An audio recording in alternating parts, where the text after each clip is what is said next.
Jake Collins lived on a quiet ranch tucked away at the edge of a small town.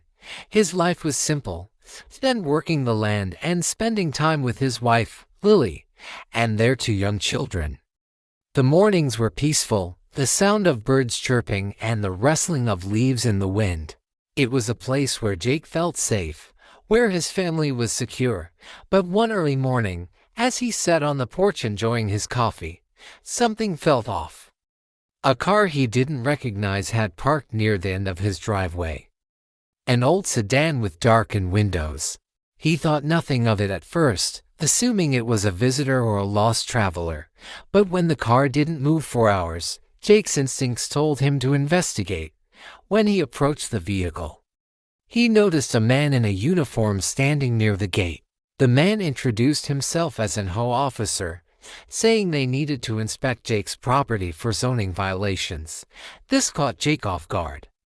He had never received any prior notice from the homeowners association, nor had he heard anything about an inspection.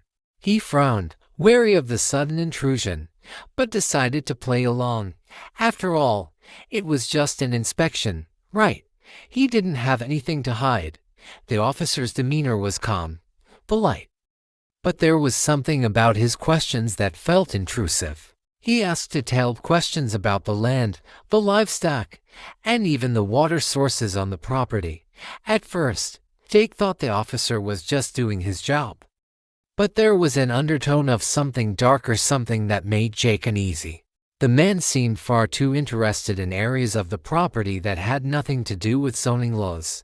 There was a subtle tension in the air that Jake couldn't ignore. Later that night, as Jake discussed the incident with Lily, he couldn't shake the feeling that something wasn't right.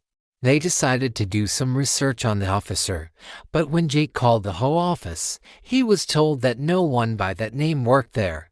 His heart sank. He had been dealing with a fake HOA officer, someone who had no legal right to be on his property.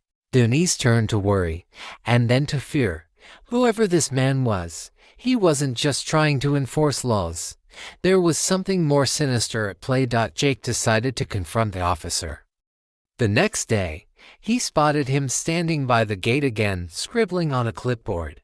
This time, Jake walked up to him and demanded an explanation. The officer was unfazed, his response sharp and dismissive. He warned Jake that there would be serious consequences if he continued to question his authority. But Jake was done playing nice. He demanded to see identification, to prove who he was, but the officer's smile grew colder. "Leave it alone, Collins," the man said with a threatening tone. Before he abruptly turned and walked away, Jake's instincts screamed at him that something was coming. He felt a sense of dread in his gut that only deepened as the days passed. Something was off, and he couldn't shake the feeling that this was just the beginning. The real shock came that evening when Lily called him into the living room. A car was parked at the end of the driveway, and this time, there were 3 men in dark clothing standing just outside their gate. The man from the hole was there again, but this time, he wasn't alone. The other 2 men were dressed like thugs, and their expressions were cold, calculating. The fake officer didn't bother with pleasantries this time. He simply demanded Jake allow them full access to his property. Jake's heart pounded in his chest. "Your property is in violation of several codes," the man said, "and you're going to cooperate. If you don't, we'll take matters into our own hands. You're going to regret it." Jake's blood ran cold. His mind raced, trying to piece together what was happening. These men weren't here for an inspection. They were here to intimidate, and if Jake refused, there would be consequences. The fake officer stepped closer, his eyes narrowing. "You don't comply," he sneered, "we'll have to involve your wife and kids." A cold wave of fear washed over Jake as the words hit home. The threat to his family sent his protective instincts into overdrive. The only thing that mattered now was keeping them safe. He knew that these men weren't just here to inspect property, they were here to hurt them. Jake's mind raced. He locked the doors and windows of the house, told Lily and the kids to hide in the back room, He couldn't risk them being caught in the open. Then, he called an old friend, someone who used to serve in law enforcement, for advice. But before he could form a plan, the trespassers escalated their threats. They were no longer just talking about zoning laws, they were talking about violence, about taking his family from him. Jake felt the weight of the situation bearing down on him. There was no choice. He had to act. But just as he was about to take the first step, the unthinkable happened. That night, they came for him. The trespassers didn't wait for the morning. They returned in the dead of night, breaking through the gates, shattering the silence of the ranch. Jake could hear them approaching, their heavy footsteps crunching the gravel outside. Panic gripped his chest as he realized they had come to his door. They were here to take everything. With his family huddled in the back of the house, Jake made a decision. He couldn't let these men hurt them. They weren't just trespassers anymore, they were a threat to his very existence, and he would protect his family at any cost. He grabbed his rifle, his hands steady despite the pounding of his heart, and stepped outside. The moment the men saw him, they froze, but the fake officer wasn't backing down. He sneered at Jake, daring him to make a move, but Jake was already ready. He spoke in a low, steady voice. "Leave my property." Now, the officer laughed, his voice mocking. "What do you think you're going to do? You can't stop us. We've got what we want, and we'll take it."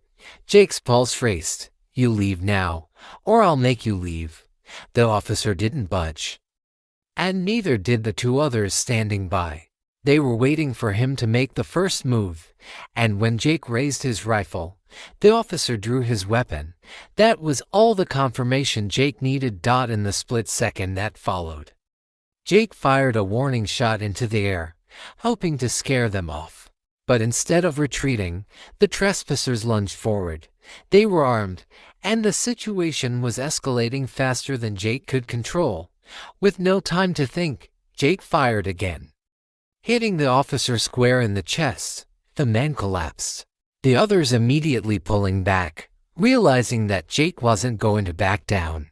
The remaining men retreated, running toward the woods behind the ranch, but it was over. The danger had passed, at least for now. Jake dropped to his knees, the weight of what had just happened settling in. His heart was still racing, but he couldn't feel relief. Not yet. When the police arrived, Jake was calm but shaken. He explained everything: how the men had been threatening, how they had tried to force their way onto his property, how they had put his family in danger. The truth came out. The men weren't part of any HOA. They were criminals, part of a larger operation targeting small ranchers. Jake had acted in self-defense, and while the situation was far from ideal, his actions were justified. But Jake didn't feel like a hero.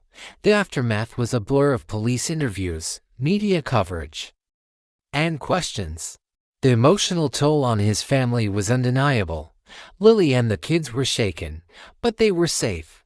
In the quiet moments that followed, Jake realized that, no matter what had happened, they had survived. They had weathered the storm, and their bond had only grown stronger.